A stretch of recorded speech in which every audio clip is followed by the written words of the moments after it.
You're listening to the Small and Supercharged podcast with Ria Freeman, episode 233. Well, today I am joined by Aggie Meroni, who is the lady behind White Bee Digital. Aggie is one of the She Means Business accredited trainers, like I am, but Aggie is a superstar in ads. I much prefer organic stuff. So when Aggie pinged me an email, I thought, amazing, because I get loads of questions about ads and I do my best and I know a bit, but Aggie is an expert. So Aggie, welcome to the podcast. It's lovely to have you here. Thank you so much. And what an introduction. I know.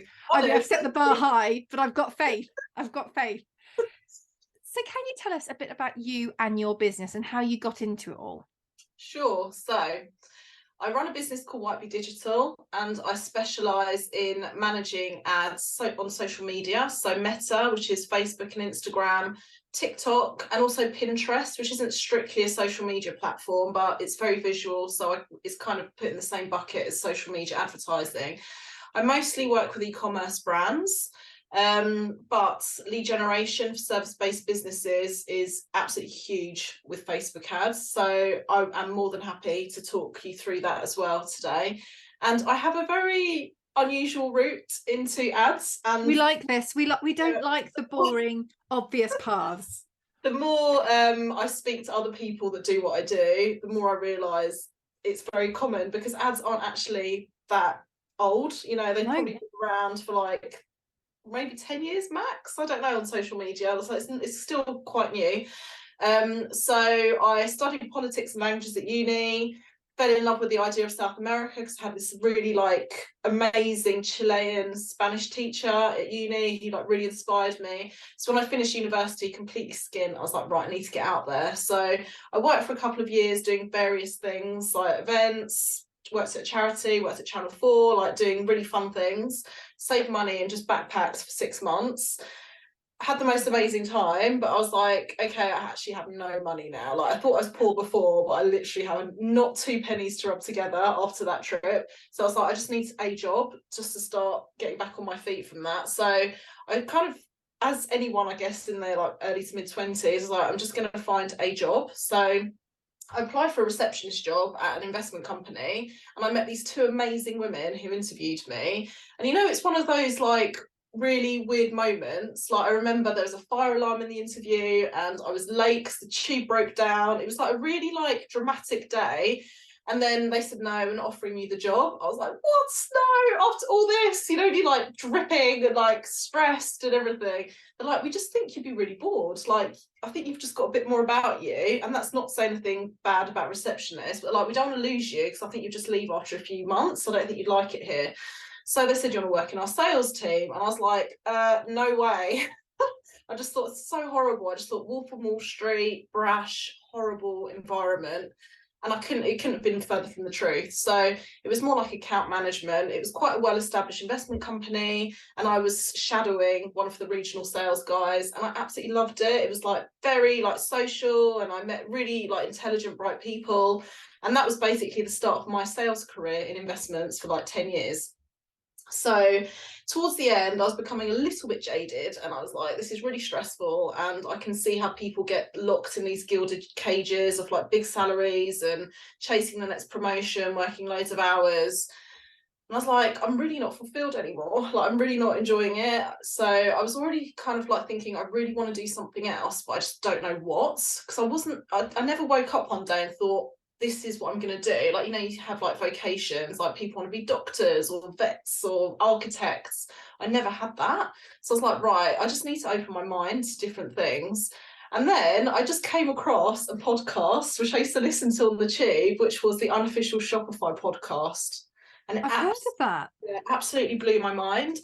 Funnily enough, I haven't actually listened to it since those commuting days. But I used to hear about all these inspirational people that set up e-commerce brands, and they managed to find a niche, nail their digital marketing, and just made their fortunes, basically. It's rags to riches stories every day. I was like, this is so inspiring. And then serendipitously, that's the right word, things were changing in my day-to-day, and I was being more involved with the digital marketing because I was kind of doing everything technologically at the company. And I was like, oh my goodness, this is it. This is what I really love. This is the thing I've been looking for. This is the thing I really need to get into. So I was like kind of planning my escape, and then, oh, I'm pregnant. Okay, let's stay in the job a bit longer so I get maternity leave. And then, as happens with many women, I was made redundant on maternity leave. So I was like, okay, this is actually the time to escape. So I was really annoyed at how it happened. And I know other colleagues have been through similar situations. It's extremely stressful. I'm grateful that I'd never had that trauma around my redundancy. But I'd already been in touch with like the Digital Marketing Institute. So I knew the course I was doing. I literally just had to call the guy and he booked me on. So 5 months postpartum with a baby, I was on a course studying. Oh, wow. Yeah, for my postgrad in this is a really long story. I'm really sorry. It's kind of No, I love it. It's really good. I'm loving it. So yeah, I was doing that all remotely. This was like before COVID happened. This is 2019. And it's like the first time I ever studied anything that I totally lost track of time. Like I used to go to my local library because my husband was at home with my baby and my parents were helping me as well to help with the whole juggle. And I used to just like look up. I was like, oh my God, I've been here for 5 hours. It's time to go. I've literally never had that before. So I was like, I was so absorbed in it. It's just a whole new world. Because I'm in my mid-30s. So at the time, there wasn't like Google search really, no PPC, no Facebook ads. This had just happened while I was working in finance, which is very slow to do anything technological or innovative. So there's this whole world going on that I had no idea about.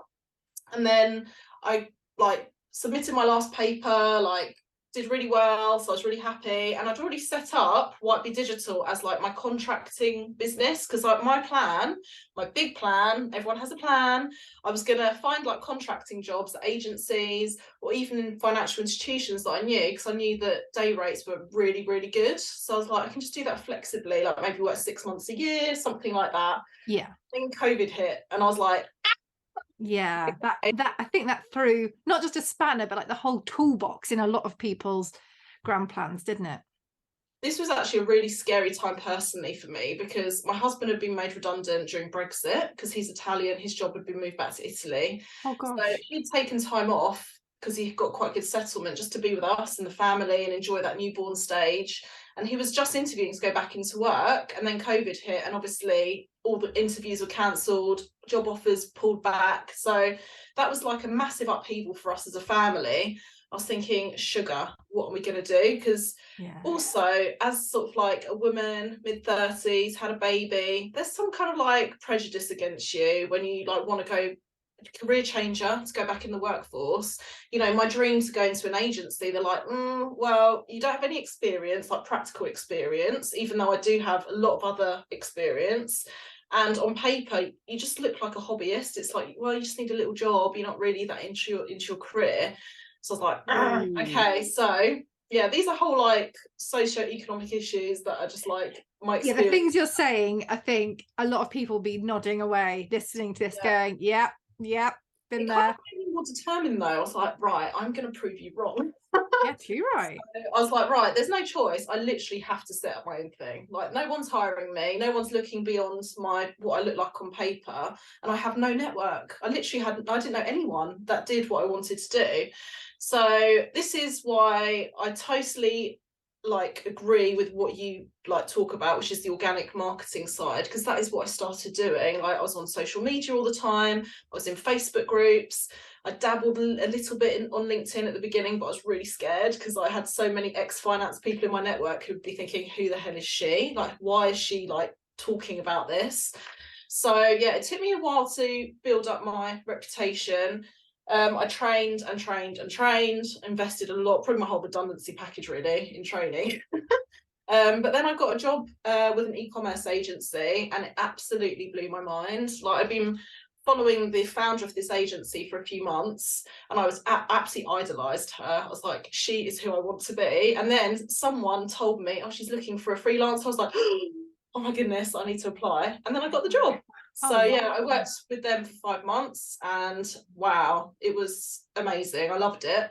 They did actually offer me a job, and I was like, I'm just too stressed with having a kid at home. I was like, I just need to have my own flexibility and things.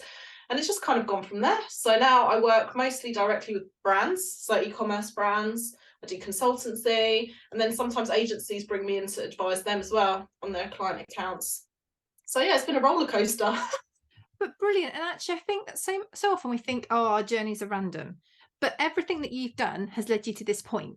And if you hadn't got that job in finance, you wouldn't have learned about the sales side of things. Because as a self-employed person, you're not just doing the job you're doing, you're also selling yourself in a not in a way you're going to get arrested for, but selling yourself.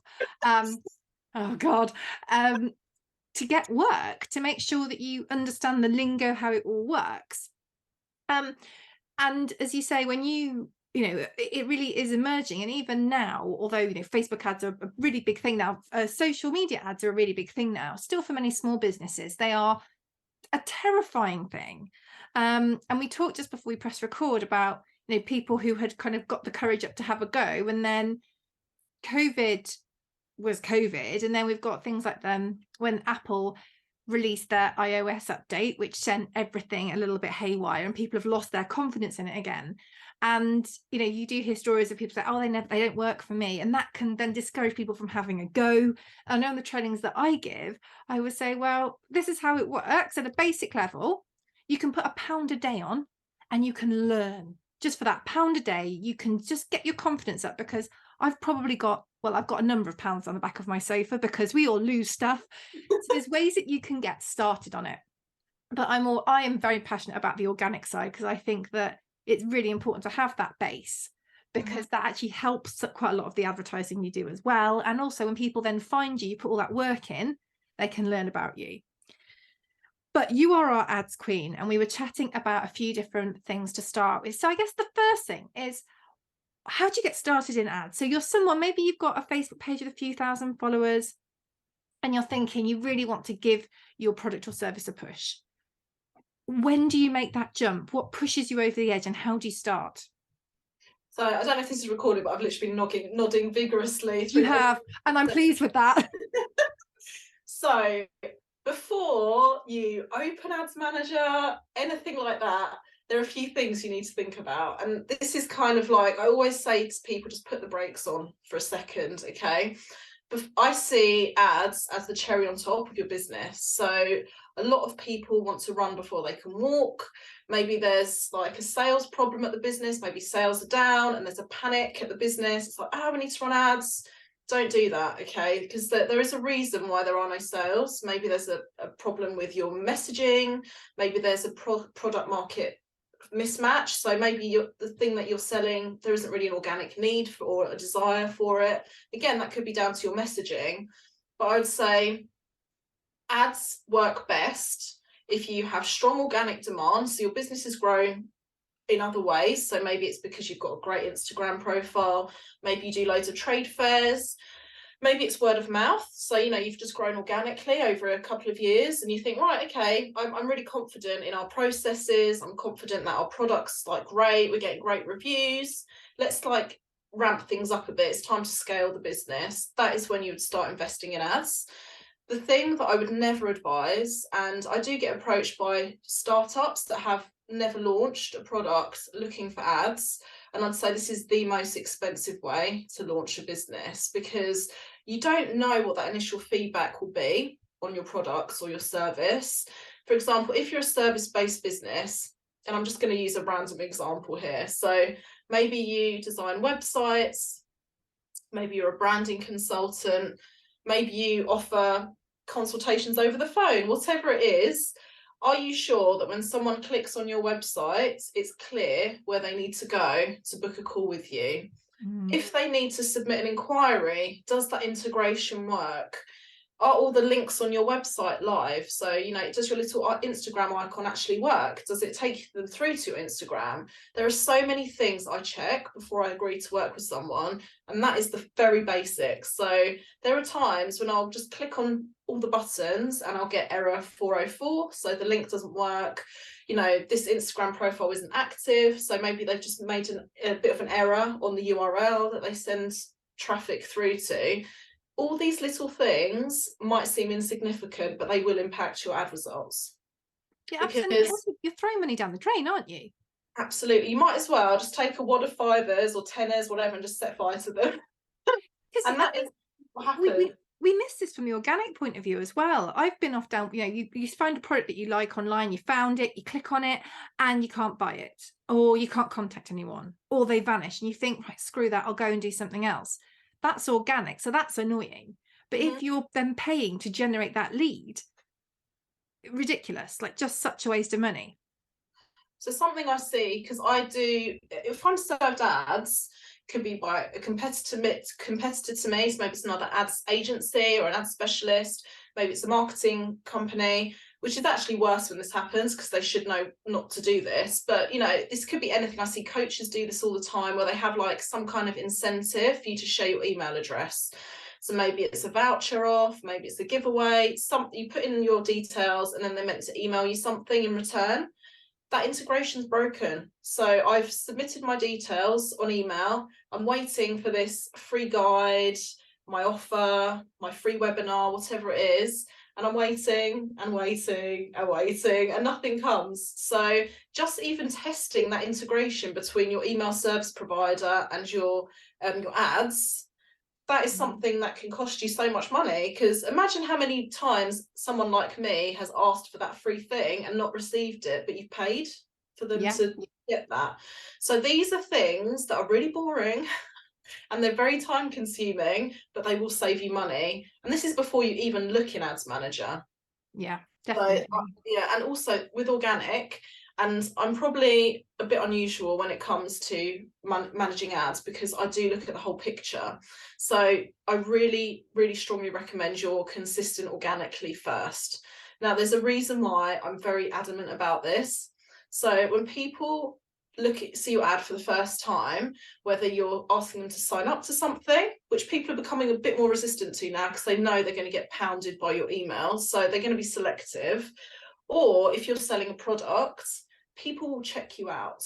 Okay, so they might not just automatically go to your website, they might click on your profile name to go into your account.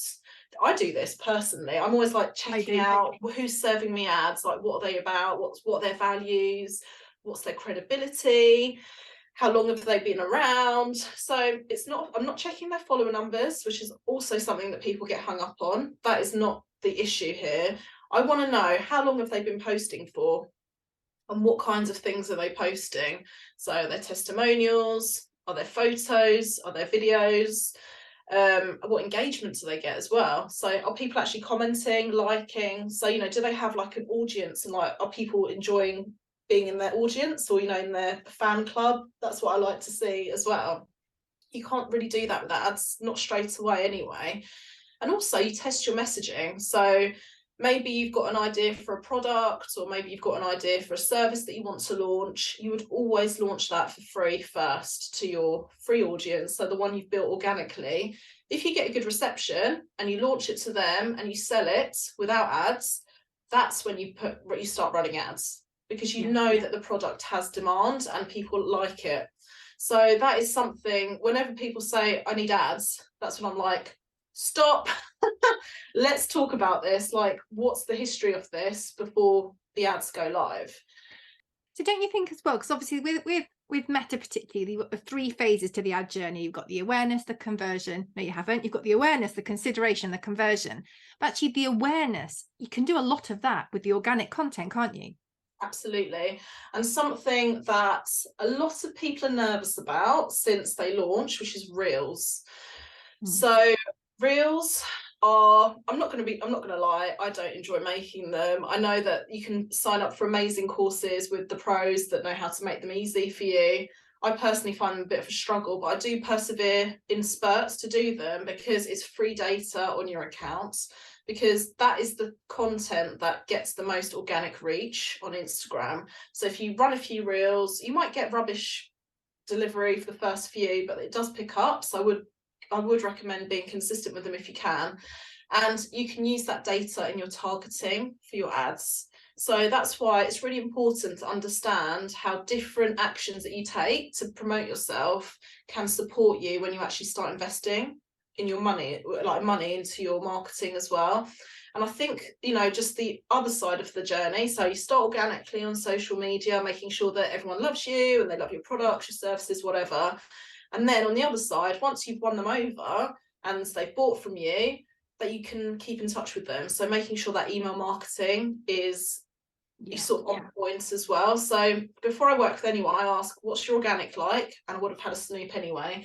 And then what's your email marketing? So do you have automations? How are your flows?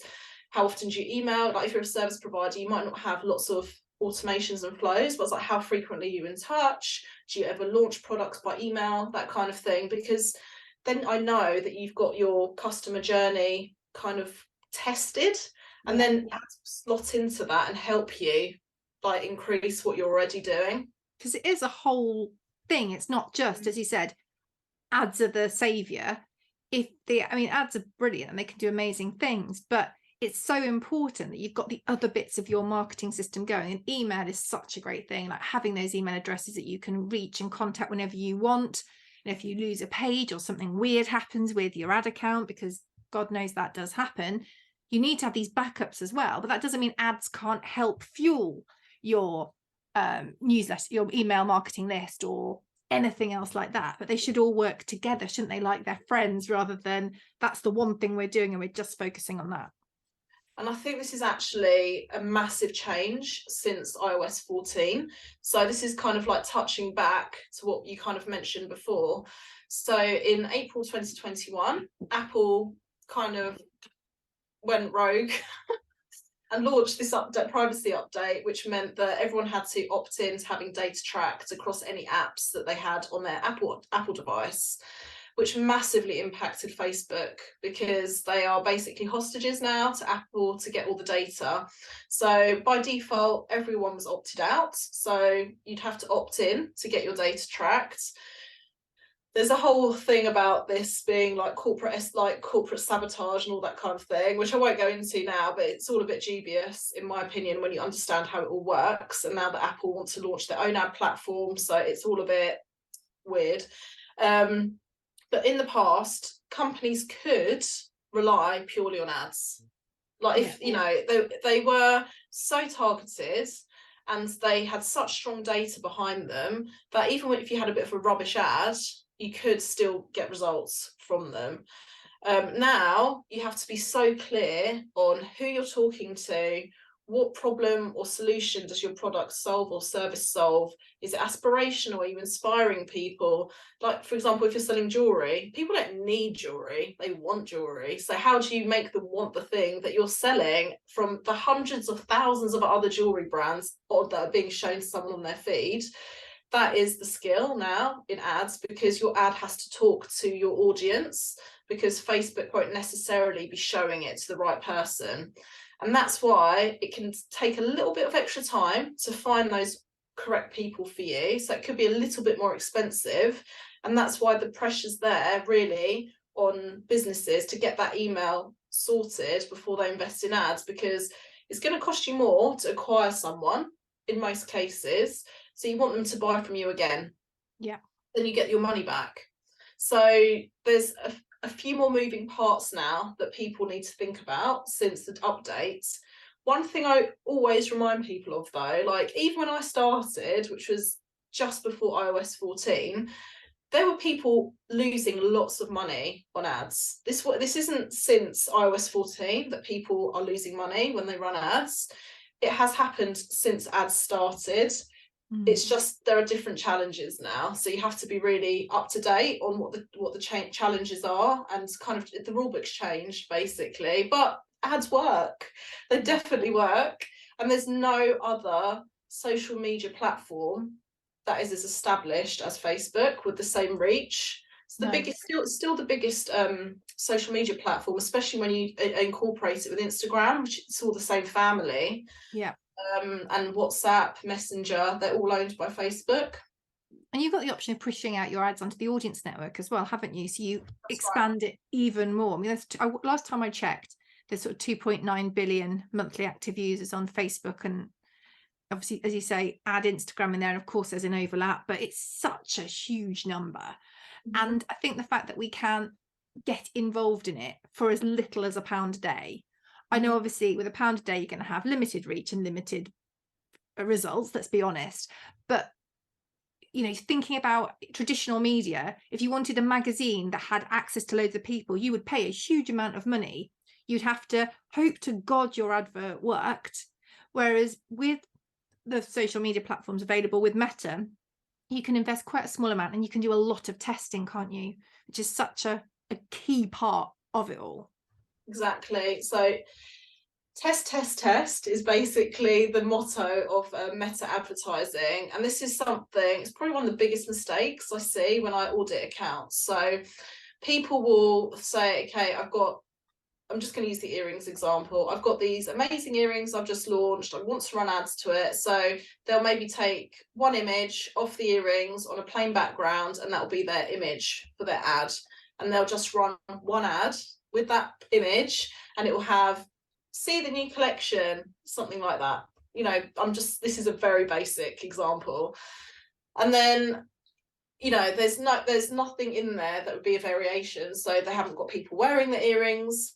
They haven't got, maybe there's a carousel format you can use, so you can import up to 10 images that people swipe through. So you could have a testimonial in there, you could have earrings on different people, you could have it in on a different coloured background. So there's lots of different types of imagery you could use. Or you could even get your catalogue to pull in, so people could automatically have a look at the products as they are, what's available within Instagram or Facebook. So it's really important to test the different options available, because you never know what someone is going to respond to in the ad. And it's always a surprise. Even now, after all the accounts I've managed, there's always a surprise in there that suddenly takes off. And I'm like, I would never have thought that would be the winner. I've found as well from the few ads that I've run is that sometimes the stuff that you post organically that does really well, like the visual, doesn't always do as well as an ad, a different ad. Sorry. So you put that organic post into an ad format, maybe you use like a lifestyle shot, for example, and actually ad wise, performance isn't great, but you put it against a studio shot on a white background and the ad does much better. And you think, what happened? But that's testing, isn't it? And that is why it's so important. And the one example I can think of is a business I worked with last year, and they are like a design house, they sell prints. And there was one ad which grew their business last year, one ad, and it was an image that an interior designer had taken in someone's bathroom, obviously with permission. They had used it in their ads, and no matter what ad copy they used, whether they pulled in the catalogue or anything like that, that one image outperformed absolutely everything. And it was the same with a baby skincare brand that I did some agency work for. They had a photo of a baby or a little toddler in a buggy, and it was like a stick for cheeks in the winter. Sure. And that outperformed everything as well. Literally anything we put against it, it didn't perform as well. And these are images that were nice, but I wouldn't say there was anything outstanding about them, but they just somehow resonated with the audience. And that is kind of something that you only get from your organic social. You'll know what images got the most likes, the most comments, shares, and that's the imagery that we used in the ads, and that works really well for those brands. Yeah. So UGC, user-generated content, is also something to test. But please, God, ask permission to use it. Yes. Please ask permission to use it. Because you've been tagged in it doesn't mean you can use it. Such a thing that a lot of people do. No, you really do need to send a message to the account owner, and there's obviously some safeguarding issues as well. If there's children in the image, it has to be the legal parent or guardian, not grandparents, cousins, whatever, to have permission. So I mean, obviously there's whole issues around permissions that you need to look into, but they can be really powerful because they're not polished. It's like a testimonial, really, in image form, that someone's loved your product so much they've shared it on social media, and that's a reassuring thing for a future customer or client to see that in an ad. Definitely. So let's say we've got someone who's got their house in order. They're posting consistently, they've got decent social media followings on different accounts, they're putting the work in there, they've got an email form. What's the first thing that you'd say they should do? What's their first step to advertising, particularly if they're a little bit nervous about it? So you need to set up your business manager on Facebook, and this is where your ad account will live. So business manager is like an umbrella. and it's free to set up. You can just Google Business Manager and it will take you through the steps. So you'll need a Facebook business page. You set up your free Business Manager account, and your business page will sort of sit under this umbrella. And then it'll kind of talk you through it as you set everything up, but you can pull in your Instagram profile from there as well. You create an ad account in there, and you create a pixel. Now, a pixel is really important, and I still see or come across accounts that have been advertising and that don't have a pixel. And pixel is just a fancy word for a bit of code that sits on your website. So Facebook can see, okay, well, from your ad, they've gone to the website, and then it will tell them what they did around that website.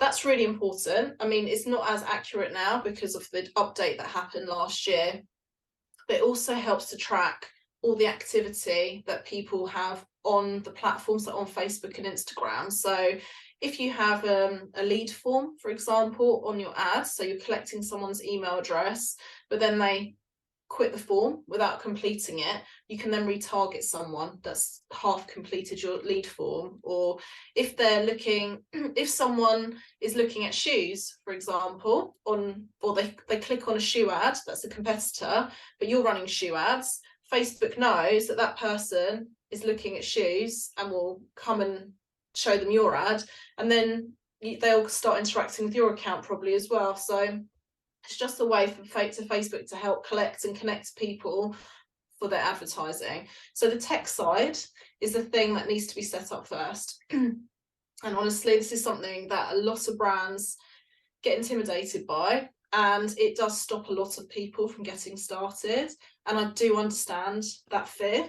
I remember the first time I came across Business Manager, I was like, what is this? It's not intuitive to use at all. It's something I support brands with to set it up. If you've ever boosted a post, you will have a business manager somewhere, like that one will exist somewhere, and this does sometimes cause problems. So it's one of those things that ads managers do support, and not just me, but other freelance ads managers will offer that service to help you set up your ad account from a tech perspective. But once that's done and you're up and running, and I say just do that and it's fine. And once you've kind of got your head around the tech side of it, that's when you kind of have to do a lot of thinking. And again, this is something that people skip over because they get so focused on how do I build it in the platform, and how do I target the ads and everything. This is when, again, I just say, let's pause. Okay, who are you talking to? Who do you actually want to respond to this ad? Is it mums? Is it entrepreneurs? Is it dog owners? Like, what kind of dog owner? Like, you have to really drill down. Like, are they affluent? Are they, worried about how they're going to feed their pet? All these kind of pain points that your customer might have. And then the targeting isn't that great anymore in Facebook. So where before people would really spend too much time on that anyway and have like 20 interests, and they'd be layering things and excluding things, that's changed now. So if you're a brand new account, you probably have to test a very sort of like a 3 or 4 interests just to give a steer to Facebook to say, these are the types of people I want to target. If you've been running ads for a while, or you have organically been really active, then Facebook will kind of know who's been engaging with your account. So you can just go broad, and that's literally male or female or both, the age range. So one client I work with sells very high value things, so we usually only target people over 36 or 35. So it'd be 35 plus, and then where they live. So again, another one of my clients can't ship to Northern Ireland, so we say UK excluding Northern Ireland. So this is where you would have those kind of settings in there, but that's pretty much all you can do. And you set your budget as well. And the question I get asked a lot as well is like, what's the minimum budget I can use? Yeah, I get asked, how much shall I spend? So again, this really depends. So if you're running a lead generation campaign, so maybe you're just looking for email addresses and then you're going to follow up or email them after or something like that, I'd say £10 a day is probably okay to start. If you're looking to sell products, unfortunately, that is more expensive because you're targeting people that have past buying history on Facebook and Instagram. So they charge you more for showing your ads to those people, obviously, because it's a more valuable audience. So my minimum for that, I usually recommend £30 a day. Sure. And it's usually a long-term investment as well. So if you're looking to advertise at Christmas, for example, you'd probably start sort of brand awareness campaigns in September for December. Any other time in the year, I usually have a 3-month minimum on my contracts, just because you need to test things, find the right audiences, creatives, and that can take time. Yeah. It can happen overnight. You can just launch and suddenly make sales, and it does happen, but it's not guaranteed. So that's why it's important just to remember, if you don't make sales in week 1, that is normal as well. So you just have to be patient with the results. And I think that's why the mindset that you go into ads is really important. So this is a long-term investment. It's not an expense, it's an investment into my business, because it will generate me a return eventually once I've done the testing. Yeah, and as you say, there are very, very few marketing activities that you do X and Y, and the day after Y's happened. That just doesn't happen, and it never has done, to be honest. I think perhaps we think of social media and digital marketing as, well, we can do things instantly, so therefore we should get the results instantly. But that's not the case. The case is that we can do things instantly, but doesn't that give us an amazing platform to learn, tweak, adapt, see what's working, what isn't working? And I mean, Facebook has to do a huge amount of learning as well, doesn't it? Across the platforms, when you place that ad, it has that learning phase as well built into all the ads to help deliver better moving forward, doesn't it? Absolutely. And I think there's like 2 sides to this. So there's, yes, Facebook needs to learn. So that's why I never touch anything for at least a week as soon as I launch, because Facebook needs time. The lower your budget as well, the longer it's going to take for Facebook to get that data. So that's something to bear in mind. And it's sometimes a false economy to spend less, because it takes so long for Facebook to learn what it needs to learn. But also, the thing that people always forget, there is someone at the end of your ad. Okay, you're not just selling to like some mythical beast out in the universe. There is a human being that is going to interact with that ad and perform an action from seeing that ad.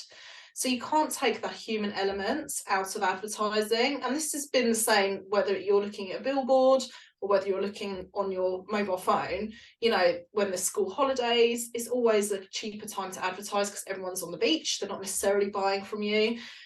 January can be quite tricky sometimes, depending on your industry or your niche. I mean, it's great for coaches and health and fitness in January, but sometimes e-commerce can be a bit slower unless you've got a sale on. So, all these things that you need to bear in mind. One of my clients does a product launch around the end of the month because she knows people have money, and that works really well for her. So you need to have a think about who you're selling to. What is their routine? So if you're selling to mums, is it half term? They are not going to buy your thing this week because they're not on their computers. They're like firefighting, like after school. Carnage. Yeah.